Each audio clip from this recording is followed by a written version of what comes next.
গবেষণা সমীক্ষা অনুযায়ী ১৯৮৯ সাল থেকেই ঢাকার গাছপালা ও জলাভূমি দ্রুত কমতে থাকে, বাড়তে থাকে কংক্রিটের উঁচু ভবন ও অবকাঠামো, সেই সঙ্গে বাড়তে থাকে তাপমাত্রা আর গরমের কষ্ট। ঢাকার ২০% এলাকায় গাছ থাকার প্রয়োজন হলেও আছে মাত্র ২%। পুকুরের যে পরিমাণটা ছিল এই পরিমাণটা তো আসলে কমে আসছে, যার কারণে যে বাষ্পীভবন সেগুলো আসলে কমে যাওয়ার কারণে বৃষ্টি হওয়ার সম্ভাবনাটা কমে আসছে। বেসরকারি এবং ব্যক্তিগত উদ্যোগের পাশাপাশি সরকারিভাবে বনভূমির পরিমাণ বাড়ানোর প্রয়োজন বলে আমি মনে করি। তাপমাত্রা বেড়ে যাওয়ার কারণে আমাদের যে জনসাধারণ আছে তাদের জীবনযাত্রা আসলে অনেক দুরূহ হয়ে পড়ছে এবং কঠিন হয়ে পড়ছে।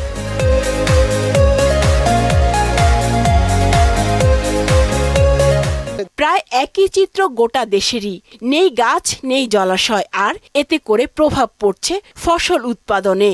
এই মুহূর্তে দেখবেন যে যত ধান ক্ষেত কিংবা অন্যান্য ফসল আছে সব পুড়ে যাচ্ছে। পুড়ে যাওয়ার ফলে ওই ফটোসিনথেসিস বা সালোক সংশ্লেষণ প্রক্রিয়াটা আর কাজ করবে না। তখন কি হবে, আমাদের ফলন কমে যাবে। ফলন কমে গেলে কি হবে, এমনিতেই আমাদের প্রতি বছর প্রচুর পরিমাণে খাদ্যশস্য আমদানি করতে হয়, তাহলে আগামী বছর আরও বেশি করতে হবে। 3 মাস যদি হিট ওয়েভ থাকে তাহলে আমার ফলন কমে হয়তো 50% আসলো। আমাদের দীর্ঘমেয়াদী প্ল্যান করতে হবে যে আরবান এরিয়াগুলো নতুন পুরাতন যেগুলো আছে এগুলো তো আসলে আমাদের ভেঙে নতুন করে করা সম্ভব না। তাহলে নতুন যে এরিয়াগুলো আরবানাইজেশন হবে সেটা খুব প্ল্যান অনুযায়ী করতে হবে। দেশ জুড়ে চলছে আবহাওয়া অধিদপ্তরের ৩য় মেয়াদের হিট অ্যালার্ট। এর মেয়াদ আরও বাড়তে পারে বলে ইঙ্গিত দিয়েছেন আবহাওয়া অধিদপ্তর। দীর্ঘ সময় পর্যন্ত এই তাপপ্রবাহটা বিরাজমান ছিল। এটা যদি আমরা হিসাব করি তাহলে গত ৭৫ বছরের মধ্যে সবচেয়ে বেশি ছিল।